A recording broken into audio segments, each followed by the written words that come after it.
Di 20k subscriber channel Novel Official, akan adakan giveaway untuk satu orang pemenang. Syaratnya kalian harus subscriber, komen, like, share, supaya kalian bisa terpilih untuk jadi pemenang giveaway. Semoga beruntung bosku.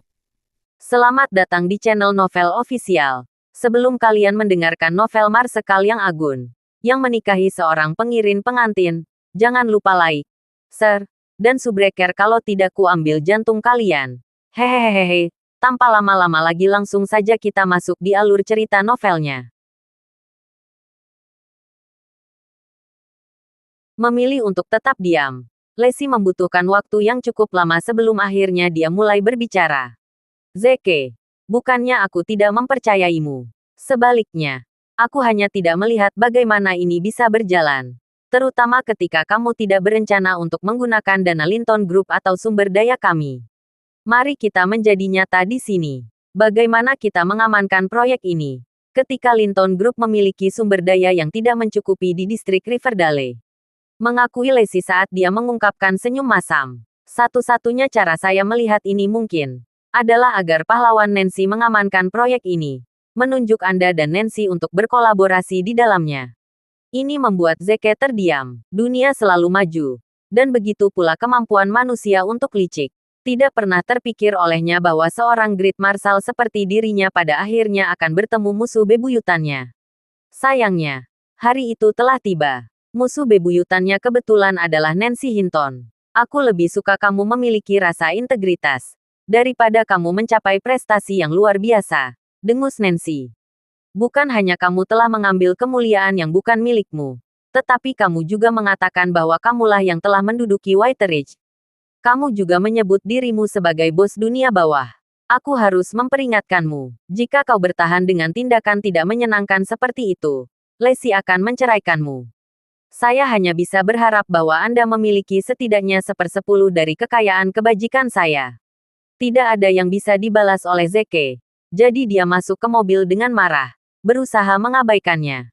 Lexi mengikutinya dan menyampaikan Zeke dengan nada mengejek. Apakah kamu gila? Baiklah, baiklah. Lupakan saja. Ini salah Nancy karena tidak menjelaskan perasaanmu. Dia selalu gadis yang lugas. Bahkan jika itu adalah kebenaran. Bahwa kamu hidup dariku. Apa yang bisa mereka lakukan? Aku memiliki kemampuan untuk melakukan itu. Kamu hanya harus tetap di sisiku, kata Lexi. Zeke bisa merasakan kepalanya mulai sakit. Dia tidak marah tentang itu. Saya hanya khawatir, bagaimana jika Nancy mengetahui bahwa saya adalah pahlawannya? Apakah dia akan mulai menempel padaku? Di rumah teh Grand Imperial.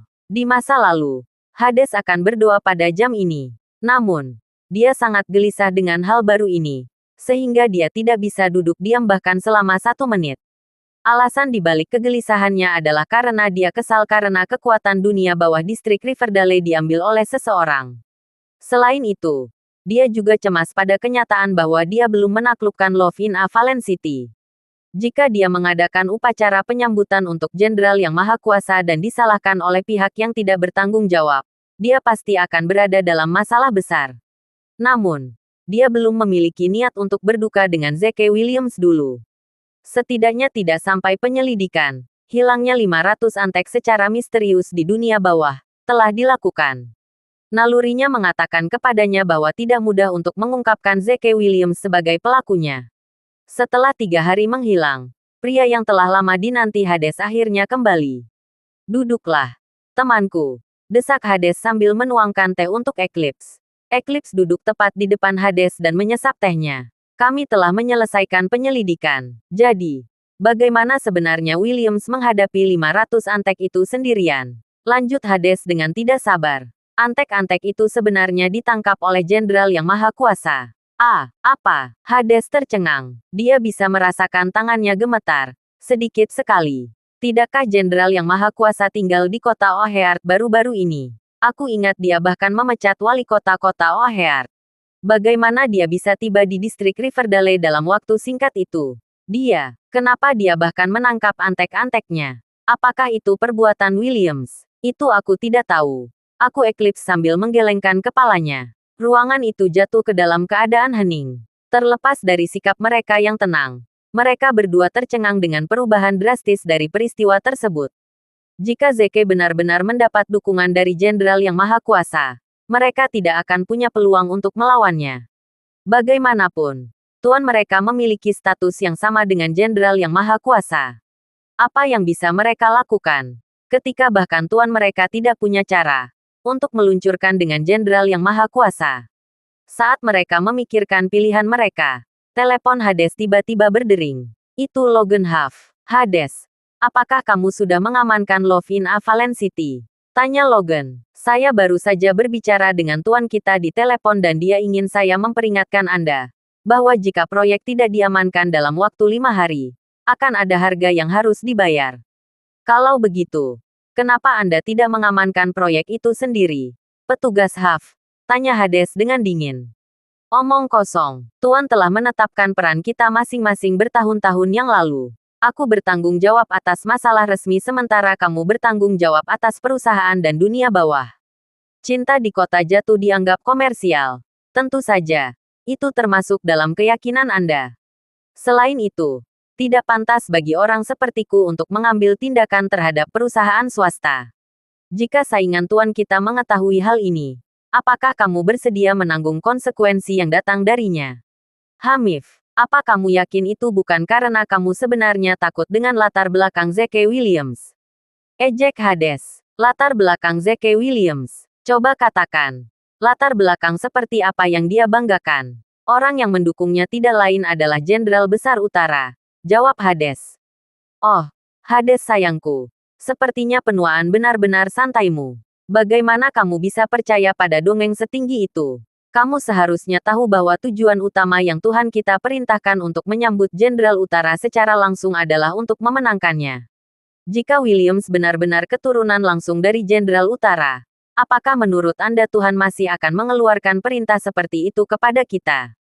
Bukankah ini akan menimbulkan permusuhan dengan sang jenderal? Lalu, bagaimana Anda menjelaskan kasus di mana Jenderal Utara telah menangkap 500 antek di distrik Riverdale, yang secara efektif menyelamatkan Zeke Williams? Itu hanya kebetulan bahwa Jenderal yang Maha Kuasa telah bertemu dengan orang-orang di dunia bawah. Dia melakukan ini karena kewajibannya. Ini tidak ada izin dengan Williams. Jawab Logan Huff. Jenderal yang Maha Kuasa berada di kota O'Hare belum lama ini. Bagaimana dia tiba-tiba muncul di kota Riverdale? Hades, sepertinya aku melebih-lebihkanmu. Bagaimana intel seperti itu bisa lolos darimu? Kupikir Eclipse dikenal sebagai poros kecerdasan. Hades menatap Eclipse dengan penuh perhatian. Eclipse terlihat sedang meminum tehnya dengan kepala tertunduk. Kalau begitu, katakan padaku, mengapa Jenderal Utara datang ke kota Riverdale? Lanjut Hades, kamu pasti akrab dengan keluarga Hinton, kan? Jawab Logan. Ya, mereka adalah salah satu dari 4 keluarga besar di Riverdale City. Jenderal Utara ada di sini karena mereka. Rupanya salah satu leluhur mereka telah menyelamatkannya di masa lalu. Besok adalah hari peringatan kematian keluarga Hinton. Dia datang ke sini secara pribadi untuk membalas budi. Jadi itu alasannya. Hades tiba-tiba menyadarinya. Pegang waktu sekarang dan ambil tindakan. Jika Tuan tidak senang, Anda tidak perlu saya mengejanya untuk Anda, bukan? Tanya Logan dingin sebelum dia menutup telepon Hades. Logan memijat pelipisnya untuk meredakan rasa sakit. Akhir-akhir ini, dia mengalami sakit kepala yang parah. Muridnya, Sam Clemons, berada di penjara dan diambang kehancuran. Tidak akan lama sebelum dia akan dipanggil. Keluarga Sam, Madeleine, dan Emily meneleponnya 3 kali setiap hari, menuntut dia untuk menyelamatkan Sam. Mereka bahkan mengancamnya bahwa jika dia menolak untuk membebaskan Sam Clemons, mereka akan mengakui kebenaran di pengadilan militer, mengatakan bahwa keracunan T-Rex dilakukan di bawah perintah Logan Huff. Saat ini, Logan tidak memiliki pilihan lain selain mengamankan proyek Love in a Valen City secepat mungkin. Setelah mengamankan proyek, dia akan mencoba menarik Jenderal Utara ke dalam faksinya, dengan mengadakan upacara penyambutan untuknya. Kemudian dia akan meminta sang jenderal memaafkan muridnya. Hades meletakkan ponselnya dan menyesap tehnya sebelum bertanya, "Mengapa kamu berbohong padaku, temanku?" Gerhana mengejutkan. Bagaimana apanya? Tanya Eclipse saat dia meletakkan cangkir teh yang dia pegang ke atas meja. Kamu seharusnya tahu bahwa Jenderal North ada di sini bukan karena Zeke Williams, tetapi untuk berpartisipasi dalam peringatan kematian keluarga Hinton. Jika saya mengatakan hal itu kepada Anda, apakah Anda akan mengambil tindakan terhadap Williams? Mengaku Eclipse setelah menginstalnya. Tentu saja. Jawab Hades sambil mengangguk. Itulah alasan mengapa aku ragu untuk mengatakan yang sebenarnya. Kau tidak ingin aku bergerak melawannya? Tanya Hades. Eclipse menganggukkan kepalanya. Tapi kenapa? Kami secara tidak langsung menghadapi Williams 3 kali. Dan setiap kali, kami menderita kekalahan. Sampai saat ini, kami masih belum tahu apa yang kami hadapi. Saya tidak bisa melihat menembus dia dan saya takut padanya. Saya tidak ingin membuat musuh dari orang seperti itu. Hades menarik napas dalam-dalam sebelum berkata, apakah kamu pikir aku belum pernah memikirkan itu sebelumnya?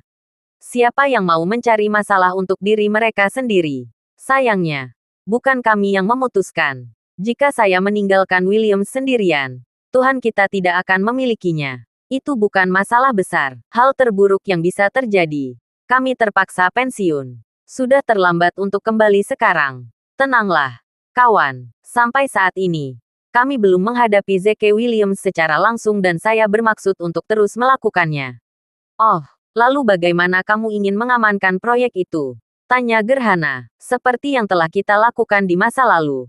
Kita akan menghasut seseorang untuk melakukan perbuatan itu untuk kita. Yang harus kita lakukan hanyalah mengamati. Lalu siapa yang akan menjadi korban? Keluarga Hinton dari distrik Riverdale. Jawab Hades.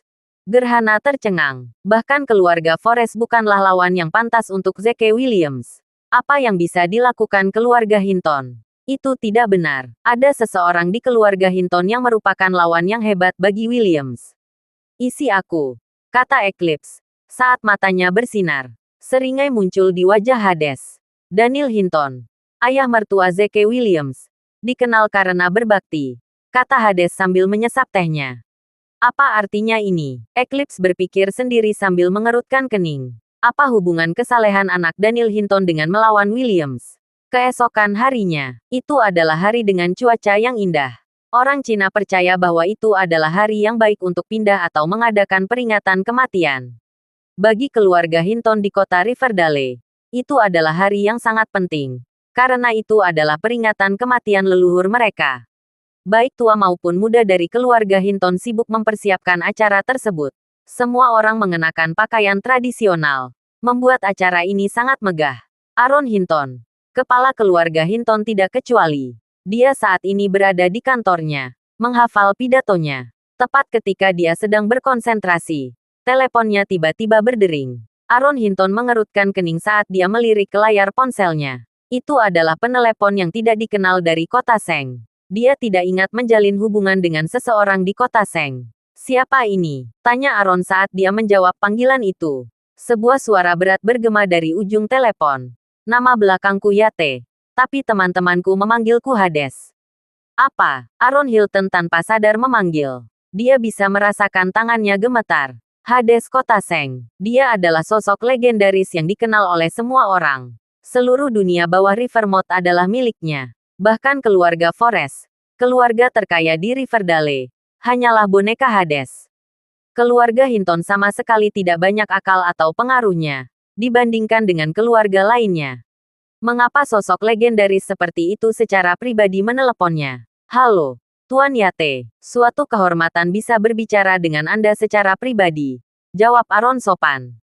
Hades tertawa kecil sebelum berkata, selamat Pak Hinton. Aaron Hinton bingung. Dia ragu-ragu sejenak sebelum bertanya. Tuan Yate, untuk apa Anda mengucapkan selamat kepada saya? Jenderal Utara akan menghadiri peringatan kematian leluhurmu. Apakah itu bukan kesempatan untuk berbahagia? Tanya Hades. Aaron Hinton tanpa sadar mengeluh. Jenderal Utara, salah satu jenderal legendaris di Eurasia. Rumor mengatakan bahwa dia adalah murid dari Great Marshal. Mengapa seseorang seperti dia menghadiri peringatan kematian leluhur keluarga Hinton? Tidak mengherankan bahwa reaksi pertamanya adalah berpikir bahwa Hades mengolok-oloknya. Tuan Yate, Anda pasti salah. Bantah Aaron Hinton dengan panik. Mengapa Jenderal North mengunjungi keluarga tanpa nama seperti kita?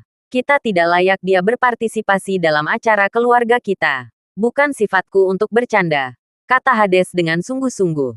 Kamu tidak perlu terlalu mencela diri sendiri. Jenderal akan menghadiri peringatan kematian leluhurmu. Keluargamu pantas mendapatkannya. Sejauh yang saya tahu, salah satu leluhur Anda telah menyelamatkan sang jenderal di masa lalu. Jenderal Utara adalah orang yang berbudi luhur dan dia bermaksud untuk memberi hormat dan terima kasih kepada penyelamatnya. Mengetahui bahwa Jenderal North akan menghadiri acara keluarganya, Aaron Hilton sangat gembira hingga air mata mengalir di tepi matanya. Tidak lain adalah Jenderal Utara yang menghormati leluhurnya. Kehormatan seperti itu tidak diragukan lagi akan menambah kemuliaan bagi keluarganya. Hanya dengan itu, keluarga Hinton akan dapat mencapai status yang lebih tinggi di masyarakat. Tuan Yate, apakah Anda tahu siapa di antara leluhur saya yang telah menyelamatkan Jenderal Utara? Tanya Harun bersemangat. Aku tidak terlalu yakin tentang itu. Jawab Hades sambil menenangkan kepalanya. Katakan yang sebenarnya, apakah Anda benar-benar berpikir bahwa hanya karena Jenderal Utara menghadiri ulang tahun kematian leluhur Anda, keluarga Anda sudah dapat menaiki beberapa langkah tangga sosial? Aaron Hinton dalam keadaan lebih tenang setelah mendengar kata-kata Hades. Bukankah itu cara kerjanya? Dia bertanya. Hanya dengan kepercayaan Jenderal Utara, seharusnya tidak sulit untuk meningkatkan status keluarga kita. Nah, disitulah letak kesalahanmu. Aku tidak akan menyalahkanmu. Namun juga, kamu tidak menyadari cerita di baliknya, kata Hades sambil tertawa getir. Menurut intel saya, leluhur yang telah menyelamatkan sang jenderal menerima perlakuan tidak adil dari keluarga Hinton. Dia tidak mati dengan baik. Berlawanan dengan ucapan terima kasih kepada keluarga Hinton, sang jenderal mungkin justru merasa sebaliknya. Tentu saja, itu adalah ringkasan yang dibuat-buat. Itu dibuat untuk memuluskan langkah selanjutnya dari rencana Hades. Aaron Hinton sangat terpukul. Jika sang jenderal benar-benar membenci keluarga Hinton, tergantung pada masalahnya. Mungkin tidak ada yang tersisa dari keluarga itu. Keluarga Hinton mungkin sudah tidak ada lagi. Apa yang harus saya lakukan? Apa yang harus saya lakukan? Aaron Hinton mulai panik. Tapi kamu tidak perlu panik. Miliki rencana yang tidak hanya akan membiarkan masa lalu berlalu, tapi dia juga bisa mengembangkan hubungan yang lebih dekat dengan keluarga Hinton. Tolong beritahu saya dengan bimbingan Anda, Tuan Yate. Desak Aaron tidak sabar. Anda mungkin pernah mendengar bahwa siapapun yang menaklukkan Love in a Valen City akan memiliki hak istimewa untuk bertindak sebagai tuan rumah dan makan di meja yang sama dengan Jenderal North, Hades menawarkan. Jika Anda mampu menaklukkan cinta di kota jatuh, dan pribadi yang melayani Jenderal Utara, apakah menurut Anda dia masih akan menyimpan dendam terhadap Anda dan keluarga Anda? Bagaimanapun, dia adalah pria yang berbudi luhur. Tuan Yate, apakah Anda mungkin sedang membicarakan proyek Lacey Hinton, cinta di kota yang jatuh? Itulah andalan kelompok Lacey Hinton. Saya khawatir dia tidak akan terlalu tertarik untuk menyerahkannya kepada saya. Apa yang kamu bicarakan? Bukankah kamu sudah memiliki kartu truf di tanganmu? Tanya Hades sambil tertawa. Aaron benar-benar tidak tahu apa-apa. Kartu benar. Aku cukup yakin bahwa makam Ibu Daniel ada di pemakaman keluargamu, kata Hades. Apakah menetap Daniel akan keberatan jika kita memindahkan makam ibunya dari pemakaman keluarga? Yah, Daniel Hinton dikenal karena kesalehannya. Kurasa dia tidak akan terlalu senang dengan. Mata Aaron tiba-tiba berbinar. Jadi, terima kasih Pak Yate. Saya tahu apa yang harus saya lakukan sekarang. Hades tertawa sebelum berkata, sekarang pergi. Jika semuanya berjalan lancar, saya akan menunjuk keluarga Hinton sebagai keluarga terkemuka di Riverdale. Keluarga Forrest telah mengecewakanku. Mereka tidak layak memimpin distrik Riverdale. Aaron sangat senang sampai dia hampir menangis. Yakinlah Tuan Yate. Aku tidak akan mengecewakanmu. Begitu dia menutup telepon, Aaron segera memanggil Michael. Michael, hubungi tim secepatnya. Sesegera mungkin. Kakek, kenapa kita membutuhkan waktu tertentu? Kuburan siapa yang akan kita pindahkan? Tanya Michael. Memindahkan kuburan hanyalah sebuah kedok. Jawab Harun. Tujuan sebenarnya adalah agar kita menjadi kaya raya. Menggantikan keluarga Forrest sebagai pemimpin distrik Riverdale. Michael memiliki lebih banyak pertanyaan daripada jawaban. Namun, ini bukan waktunya untuk bertanya karena kakeknya baru saja menekankan urgensi masalah ini. Sementara itu, Zeke mengantar Lacey dan Nancy ke toko pakaian. Alasan mengapa mereka menuju ke sana adalah karena Zeke ingin berpartisipasi dalam kemalangannya. Dia tidak memiliki pakaian yang pantas untuk dikenakan. Lacey tidak punya pilihan selain membawa ke toko pakaian terdekat, upacara. Dalam perjalanan ke sana, Zeke menerima telepon dari Soul Wolf. Dia ragu-ragu untuk sementara waktu, tetapi akhirnya memutuskan untuk menjawab. Kakak, apakah Anda berpartisipasi dalam upacara keluarga Hinton? Saya juga akan hadir, kata Soul Wolf dari sisi telepon lain. Zeke mengerutkan kening sebelum berkata, untuk apa? Soul Wolf menghela nafas. Ingat ketika aku ingin menyingkirkan Samuel beberapa hari yang lalu. Ada rumor yang menyebar bahwa aku melakukannya untukmu. Untuk menyembunyikan identitas Anda. Saya tidak punya pilihan selain mengarang ringkasan. Mengatakan bahwa saya berhutang budi kepada leluhur Hinton tertentu. Cerita mengatakan bahwa saya awalnya datang ke sini untuk menghadiri upacara. Karena saya berhutang budi kepada leluhur tertentu dari Hinton. Meskipun demikian, itu murni kebetulan bahwa saya bertemu dengan sepupunya. Yang diciptakan oleh preman dunia bawah. Oleh karena itu, saya telah diurutkan. Di luar keadilan. Kamu lebih pintar dari yang kukira. Puji Zeke. Hehe. Itu sebenarnya ide selatan saya. Kata Soul Wolf dengan gembira. Jelas bahwa dia gembira dengan pujian semu itu. Haha, aku tahu itu. Datanglah jika kau mau. Zeke menawarkan. Baiklah kakak, Zeke. Siapa yang menelepon? Tanya Lacey tidak sabar. Begitu telepon berakhir. Itu Jenderal North. Dia bilang dia akan menghadiri upacara itu. Jawab Zeke. Nancy melirik Zeke sebelum dia acuh tak acuh mengeluarkan ponselnya. Halo. Apakah ini Marsekal Agung? Ada pembual di sini dan kurasa aku tidak bisa menangani ini. Ejek Nancy. Berpura-pura berbicara di telepon. Ini membuat Zeke terdiam. Baiklah. Kamu menang kali ini. Mereka bertiga tiba di toko pakaian barat. Lacey dengan hati-hati memilih pengaturan tuxedo sebelum Zeke mencobanya. Hamif. Pengaturan bagus seperti itu akan terbuang sia-sia untuk pria seperti dia. Kamu tidak bisa mengubah sifat bawaan pria. Tidak peduli pakaian apa yang kamu kenakan untuknya. Gerutu Nancy dengan sinis. Lacey kehilangan kata-kata. Nancy, bukankah itu terlalu berlebihan? Lagi pula, apa yang membuatmu tidak menyukainya? Apa maksudmu? Aku sebenarnya berbohong padanya. Aku akan memasaknya tahu bahwa tidak mudah untuk melewatinya pada adikku. Baiklah. Lakukan sesukamu. Lacey mengalah sambil mengangkat bahu. Tidak butuh waktu lama bagi Zeke untuk keluar dari kamar pas, sayang. Bukankah ini agak ketat? Kurasa aku lebih nyaman dengan pakaian kasual. Sayang, katakan sesuatu. Bagaimana cara memperingatkan Nancy? Ada apa dengan kalian berdua? Pada saat itu, Lacey dan Nancy tercengang. Menatap mereka dengan cerah dan mereka hampir tidak bisa menahan kegembiraan mereka. Seperti mereka telah menemukan harta karun. Harta karun yang dimaksud, Zeke Williams. Siapa yang mengira pria berpenampilan biasa seperti Zeke akan terlihat sangat bagus dalam pengaturan jas? Sosoknya cocok dengan sempurna. Hampir seperti yang dilukiskan dirinya. Bahunya lebar dan dadanya kokoh. Tidak ada tanda-tanda lemak pada dirinya. Dalam satu kata, dia seksi. Tidak diragukan lagi banyak wanita akan ngiler jika mereka bisa melihatnya. Lacey tidak bisa menahan diri. Dia melangkah ke menyentuh dada dan lengan. Dengan terang-terangan meraba-raba dia sambil mondar-mandir. Tampak tajam. Zeke. Kamu mungkin lebih seksi daripada Henry Cavill. Bagaimana memerintahkan? Nancy. Nancy menjawab dengan suara bingung. Dengan tubuh ini, sayang sekali kau bukan model. Lacey.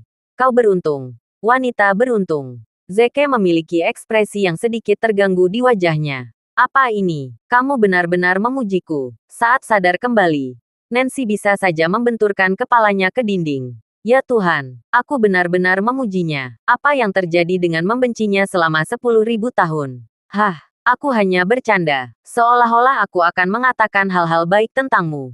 Dibandingkan dengan pahlawanku, kamu bisa dibilang bercanda. Aku ragu ada orang yang akan membawamu bahkan jika kamu menjual dirimu untuk menjadi pendamping. Zeke santai mendengar kata-katanya. Sekarang inilah Nancy yang dia kenal. Lacey terkikik dan menggoda. Ayolah Nancy. Jangan terlalu keras kepala. Kau hanya iri padaku, kan? Nancy memerah karena malu saat dia menyala. Omong kosong. Laki-laki saya jauh lebih baik dari Anda. Mengapa saya harus cemburu? Lihat tubuh itu. Bukankah dia jauh lebih baik dari Zeke? Tunggu. Ya, mengapa lebih saya melihat? Semakin terasa seperti mereka memiliki bentuk tubuh yang sama. Lacey tertawa terbahak-bahak pada wanita lain. Pada saat itu, teleponnya berdering. Adam menelepon untuk memberitahu mereka bahwa mereka harus mengangkut ke Hinton Hollow karena upacara akan segera dimulai. Menjanjikan mereka akan segera sampai. Lacey menutup telepon dan bersiap untuk pergi bersama Zeke. Pria itu jelas tidak nyaman dengan pakaiannya saat dia mengeluh. Lacey, bisakah aku mengganti pakaian yang sedikit lebih nyaman? Jas ini terlalu ketat dan ketat. Tidak, aku ingin kau memakainya seumur hidupmu. Bolehkah aku melepasnya saat aku tidur? Tidak, kapan aku mandi? Tidak, baiklah kalau begitu. Namun, saya harus diperingatkan bahwa saya tidak memiliki banyak kendali diri. Lain kali ketika saya mandi, Anda mungkin harus bergabung dengan saya. Bajingan. Kau menjebakku. Hinton Hollow terletak di pinggiran distrik Riverdale dan dikelilingi oleh pegunungan di satu sisi dan sungai di sisi lain. Pendiri grup Hinton sengaja menyewa seorang guru Feng Shui China untuk memilih lokasi kuburan. Dimakamkan di sana ketika mereka meninggal adalah kehormatan besar bagi salah satu Hinton. Ibu Daniel, istri kedua Adam, dimakamkan di sini. Ini berarti bahwa kedudukan dalam keluarga hanyalah sebagai pelayan rendahan. Keluarga Hinton tidak pernah merasa menjadi bagian dari keluarga. Tiba-tiba, ada hiruk-pikuk keras di gerbang kuburan, menarik perhatian semua orang. Sekelompok pria menerobos masuk ke kuburan dengan melompat di tangan mereka. Mereka tampak seperti tim senang. Semua orang bingung dengan penampilan mereka. Hari ini adalah hari di mana keluarga Hinton memberikan penghormatan kepada leluhur mereka. Apa yang dilakukan tim di sini? Kuburan siapa yang akan dipindahkan? Pemimpin tim berhenti di depan Aaron. Tuan Hinton, kuburan mana yang akan kita pindahkan? Aaron menunjuk rencana Ibu Daniel. Berkata, yang itu. Oke, tim kemudian berjalan ke kuburan soliter. Dalam sekejap, Daniel merasa pikirannya kosong. Mereka ada di sini untuk ibu. Ibunya sangat menderita ketika dia masih hidup. Keinginan terbesarnya dalam hidup adalah dimakamkan di Hinton Hollow setelah dia meninggal. Dia hanya ingin diterima oleh keluarga. Setelah kematiannya, Daniel telah berjuang mati-matian untuk haknya untuk dikebumikan di sini. Syukurlah, dia akhirnya berhasil. Namun sekarang, bertahun-tahun kemudian, istirahat ibunya akan terganggu. Tidak mungkin dia bisa begitu tidak berbakti untuk membiarkannya. Dia dengan cepat menghalangi orang-orang untuk mendekat dan berteriak, "Berhenti, Paman. Apa hakmu untuk memindahkan makam ibuku? Setidaknya kamu harus memiliki alasan yang sah." Aaron mencibir sebagai balasan. "Kamu ingin alasan? Aku akan memberikan satu." Dengan itu, dia berbalik untuk melihat Adam. Mereka berdua jelas bersekongkol satu sama lain ketika Adam buru-buru menawarkan, "Selama dia hidup, ibumu membawa dirinya dengan tidak benar. Dia tidak hanya mencuri dari keluarga Hinton, tetapi dia juga merayu pria lain. Bahkan, bertanya-tanya apakah kamu benar-benar bahkan anakku." Terdengar suara gumaman saat anggota keluarga lainnya mulai bergosip di antara mereka sendiri. Aku selalu mengatakan bahwa wanita itu tidak baik. Dia jelas tahu Adam sudah menikah. Namun dia masih dengan sengaja merayunya. Bahkan setelah mereka menikah, dia selalu keluar rumah dan keluar sepanjang malam. Siapa yang tahu hal-hal tidak senonoh apa yang dia lakukan? Memiliki wanita seperti dia dimakamkan di kuburan yang sama dengan nenek moyang kita seperti menerbitkan kuburan mereka. Memalukan. Dia tidak pantas dikubur di sini. Daniel hampir meledak karena marah mendengar kata-kata mereka. Seolah-olah matanya merah karena emosinya yang tertekan. "Ayah, bagaimana kamu bisa mengatakan itu tentangmu? Bertahun-tahun yang lalu, dia menolak untuk menikahimu. Jadi kamu menggunakan kekuatan keluarga Hinton untuk memaksanya untuk patuh. Setelah dia menikahimu, dia melakukan yang terbaik untuk menjadi istri terbaik dan dia bisa menjadi ibu. Tidak peduli berapa banyak keluarga yang memilihnya. Dia selalu menahan amarahnya karena dia khawatir membuat segalanya lebih sulit untukmu. Ketika Anda diasingkan dari keluarga Hinton, dialah yang mengambil tanggung jawab merawat kami. Dia mencari pekerjaan sehingga dia bisa mendapatkan uang untuk kami. Jika bukan karena dia, Anda dan saya akan mati kelaparan sejak lama." Dia meninggal terlalu muda karena tubuhnya tidak tahan dengan tekanan yang dia berikan. Tekanan yang berasal dari terlalu banyak pekerjaan. Sekarang dia sudah mati. Anda masih tidak mau membiarkan dia beristirahat dengan tenang. Apa kamu tidak punya hati nurani? Adam sangat marah. Kamu bajingan kecil. Siapa kamu untuk menceramahiku? Beralih ke tim tertentu. Dia diperintahkan. Cepat dan gali kuburan itu. Setiap detik aku melihatnya membuatku merasa lebih buruk. Sekali lagi, Daniel menghentikan orang-orang itu untuk mendekat saat dia berseru. Kamu ingin menyentuh makam ibuku. Di atas mayatku, air mata Hana mengalir di wajahnya saat dia berdiri dengan kokoh di samping suaminya. Ini adalah pertama kalinya dia melihatnya meledak seperti ini. Itu menunjukkan betapa masalah ini mengganggunya sehingga suami yang biasanya bersuara lembut dan lembut akan terdorong untuk meninggikan suara. Aaron menghina dan berkata, beraninya kau membuat ekspresi di wilayahku. Teman-teman, tahan mereka, segera. Keempat pengawalnya menyerbu ke arah Daniel, yang berteriak seperti orang gila. Ayo, lawan aku. Sayangnya, dia tidak bertahan di masa jayanya. Tidak mungkin dia cocok dengan bodyguard berbadan tegap. Dalam waktu singkat, mereka dengan mudah mengaturnya. Daniel hanya bisa menyaksikan tanpa daya saat tim mendekati makam ibunya. Menangis sedih. Tahan. Terdengar suara memerintah. Lacey, Nancy, dan Zeke akhirnya tiba. Melihat pemandangan di depan mereka, Zeke dan Lacey bisa merasakan hati mereka hancur. Dia melesat ke arah pengawalan dengan tujuan mendorong mereka ke samping. Pergi. Jangan sentuh ayahku. Daniel berteriak kembali pada putrinya. Lacey, jangan pedulikan aku. Mereka ingin menggali kuburan nenekmu. Kamu harus menghentikan mereka. Apa? Tubuh Lacey terkejut. Mengapa mereka melakukan itu? Ide siapa itu? Hana angkat bicara. Itu ide kakekmu. Apa? Lacey terkesiap sebelum mengarahkan pandangan tidak percaya pada Adam. Kakek, itu istrimu. Bagaimana kamu bisa begitu kejam? Enyahlah. Pria yang lebih tua menggeram. Menatap ke belakang pada cucunya. Seperti ayah seperti anak perempuan. Kalian berdua tidak berbakti sampai ke inti. Siapa kau untuk menegurku? Singkirkan saja kuburan sialan itu. Aku akan mematahkan kaki siapapun yang berani mengganggu. Tunggu. Adam berseru.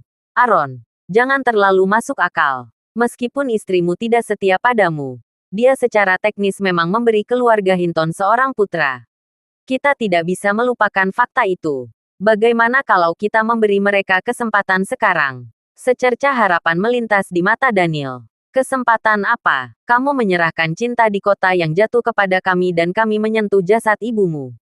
Kesadaran muncul pada Lacey dan keluarganya. Memindahkan kuburan adalah kedok. Motif mereka sebenarnya adalah memaksanya untuk menyerahkan proyek itu. Kekecewaan dan keputusasaan muncul dalam diri Daniel saat dia berjongkok. Jadi begitulah. Aku benar-benar meremehkan betapa tidak tahu malunya kalian semua. Love in a Fallen City adalah proyek yang dengan susah payah diperoleh Lacey. Sebagai ayahnya, aku mungkin tidak bisa untuk banyak membantu. Tapi aku juga tidak akan pernah menyakitinya.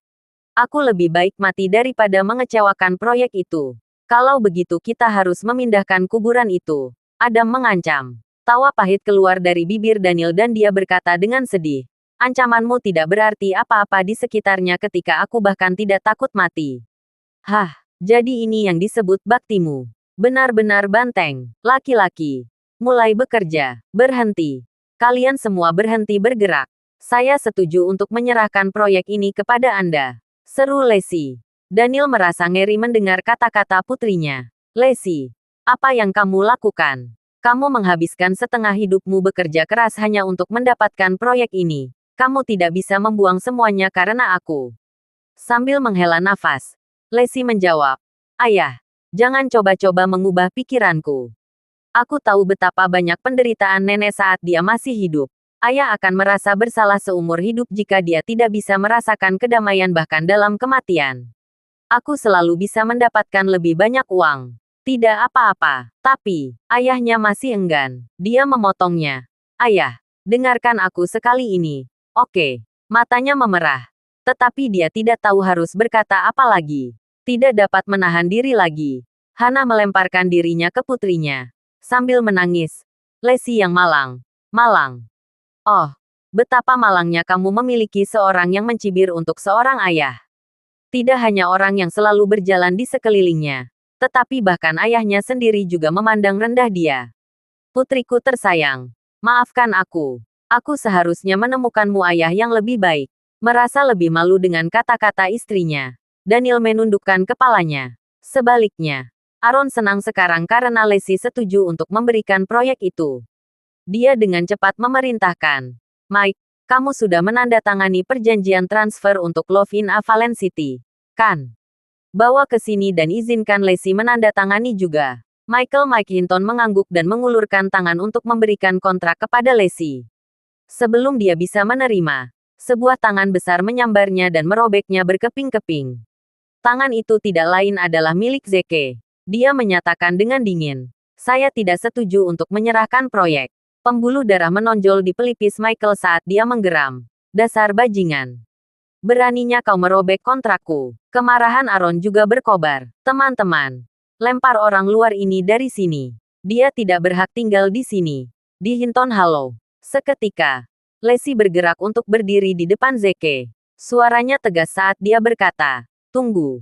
Biarkan aku berbicara di sana. Kemudian, dia mengalihkan pandangan yang berkaca-kaca pada Zeke. Memohon padanya. Zeke, tolong lakukan saja apa yang aku katakan. Kamu tidak tahu betapa berartinya kuburan nenek bagi ayahku. Dia akan menyalahkan dirinya sendiri selama sisa hidupnya jika sesuatu terjadi. Ke tempat peristirahatan terakhirnya. Bagaimana Anda mengharapkan dia hidup seperti itu? Zeke mengangkat tangannya untuk menghapus air matanya. Meminta maaf. Maafkan aku. Sayang, aku tidak ingin membuatmu menangis. Jangan khawatir. Serahkan saja masalah ini padaku. Karena kuburan ini pasti akan dipindahkan. Sebaiknya lakukan sekarang daripada nanti. Dengan itu, dia mengambil salah satu kemiringan dari lantai dan menuju ke pekarangan. Terkejut, Daniel segera mencoba berhenti. Zeke, tolong tenang. Jangan melakukan sesuatu yang gegabah. Apalagi jika kita memindahkan ibuku. Kamu tidak bisa begitu saja menggalinya tanpa terlebih dahulu menemukan tempat lain untuk menguburkannya. Pria yang lebih muda mengarahkannya ke ayah mertuanya. Bertanya dengan tenang, Ayah, apakah kamu percaya padaku? Tanggapan pria yang lebih tua itu langsung, tentu saja, mengangguk. Zeke meyakinkannya, itu bagus. Kalau begitu percayalah bahwa aku tidak akan mengecewakan kalian semua, seperti kali terakhir.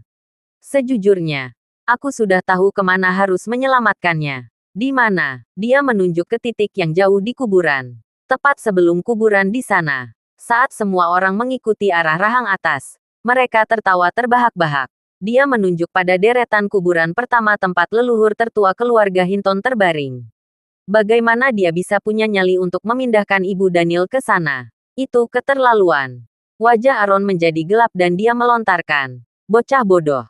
Beraninya kamu membuat klaim yang begitu berani. Apakah kamu memiliki permintaan kematian? Senyum tersungging di bibir Zeke saat dia menjawab. Jadi kamu tidak setuju? Tidak apa-apa. Sherlock, kamu akan memohon kepada kami untuk memindahkannya ke plot pertama nanti. Konon, dia terus menggali tanah. Daniel dan keluarganya hanya bisa menatapnya. Sama sekali tidak bisa berkata-kata. Mereka semua memiliki pemikiran yang sama. Dan itu bertanya-tanya apa yang salah dengan Zeke membuat lelucon seperti itu pada saat seperti ini. Kalimat terakhirnya terdengar lebih seperti upaya membunuh untuk menyelamatkan muka daripada benar-benar mempermalukan keluarga Hinton. Meski begitu, Daniel tidak menghentikannya. Dia mungkin juga menggunakan waktu ini untuk menghubungi kuburan lain untuk melihat apakah mereka memiliki lahan kosong. Jadi, Daniel, Hannah, dan Lacey masing-masing mengeluarkan ponsel mereka sendiri untuk menelepon kuburan yang berbeda. Nancy diam-diam marah ke samping. Memikirkan Lacey dan keluarganya begitu memanjakan tindakan Zeke yang tidak sopan. Hanya mantra apa yang dia pakai pada mereka. Segera, Zeke dengan hati-hati menggali guci itu. Melepas jasnya, dia membungkusnya di sekitar guci sebelum menyerahkannya kepada Daniel. Ayah, karena kamu anak nenek, kamu harus menggendongnya. Air mata mengalir di wajah Daniel saat dia merasa sedih. Dia menarik napas dalam-dalam untuk menenangkan diri sebelum mengendus. Bu, ini semua salahku. Maaf mengganggu istirahatmu. Aku sudah menemukanmu tempat lain. Jadi aku akan mengantarmu ke sana sekarang. Ayah, kenapa kamu pergi? Zeke berhenti. Daniel menjawab, saya sudah menghubungi kuburan lain dan mereka memiliki sebidang tanah kosong.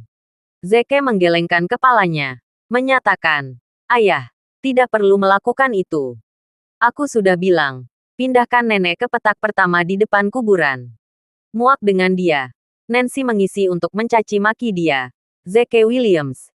Itu sudah cukup. Bahkan jika kamu ingin bercanda, ini jelas bukan waktu atau tempat yang tepat untuk melakukannya. Tidakkah kamu melihat betapa terluka dan sedihnya dia? Paman Daniel dan keluarganya. Kenapa kamu harus ribut sekarang? Mengabaikan wanita itu. Zeke memberitahu Daniel dengan sungguh-sungguh. Ayah, beri aku 10 menit. Oke. Aku berjanji padamu bahwa Aaron akan memohon kita untuk menempatkan nenek di plot pertama dalam 10 menit ke depan. Semua orang yang hadir mendengar kata-katanya yang tidak masuk akal. Sekan Aaron akan melakukan itu. Tercabik-cabik. Daniel menatap istrinya dengan tidak yakin. Hana, bagaimana cara menanamnya? Sebagai tanggapan, istrinya menghela napas berat. Kurasa kita bisa menunggu 10 menit lebih lama. Baik-baik saja maka. Daniel mengangguk. Nancy nyaris tidak menahan keinginannya untuk berteriak marah. Apakah orang tua Lacey bodoh? Mengapa mereka masih mendengarkan Zeke Williams saat ini? Apa yang mereka pikirkan? Mengambil ponselnya, Zeke mengirim pesan ke Lone Wolf. Di mana Anda? Lone Wolf menjawab, aku hampir sampai. Anda memiliki 10 menit untuk sampai ke sini. Juga, ingat orang yang menyelamatkanmu bertahun-tahun yang lalu adalah Ibu Daniel Hinton. Aku ingin dia dimakamkan di peta pertama di depan Hinton Hollow. Mengerti? 7 menit kemudian, deru mesin yang keras perlahan-lahan semakin dekat. Konvoi kendaraan militer berhenti tepat di depan gerbang kuburan. Munculnya armada mobil ini telah menarik perhatian banyak orang dan kerumunan besar telah terbentuk di gerbang. Semua orang ingin melihat sekilas jenderal yang maha kuasa. Pintu mobil terbuka dan ratusan tentara keluar, membentuk 2 baris rapi di depan salah satu mobil. Tolong keluar dari mobil, Jenderal. Suara mereka menggelegar dengan kuat. Sosok kekar keluar dari mobil, langsung menyebabkan kegemparan. Itu adalah jenderal yang maha kuasa itu sendiri. Mengenakan seragam militer yang rapi dengan jubah hitam di bahunya. Pria itu tampak menakutkan dan kuat. Aura otoritas di sekelilingnya membuat banyak orang terkagum-kagum. Tidak ada yang berani mengambil nafas terlalu dalam karena takut dia akan mendengarnya. Lebih dari beberapa wanita muda hampir meneteskan air liur saat melihatnya. Mereka tidak berani berharap menjadi pasangan seumur hidup. Tetapi hanya menghabiskan malam bersama akan membuat mereka mati bahagia tanpa penyesalan. Sangat mengerikan bahwa dia mengenakan topeng yang menutupi bagian bawah wajahnya. Mempelajari sang jenderal dengan cermat, Lacey merasa dirinya semakin gelisah. Bentuk alis dan matanya sangat mengingatkannya pada teman Zeke, Lone Wolf. Terlebih lagi, mereka terlihat hampir sama. Mungkinkah Lone Wolf adalah jenderal legenda yang maha kuasa? Dia memandang Zeke, berbisik ketika dia bertanya dengan ragu-ragu. Zeke, bukankah jenderal itu terlihat sangat familiar?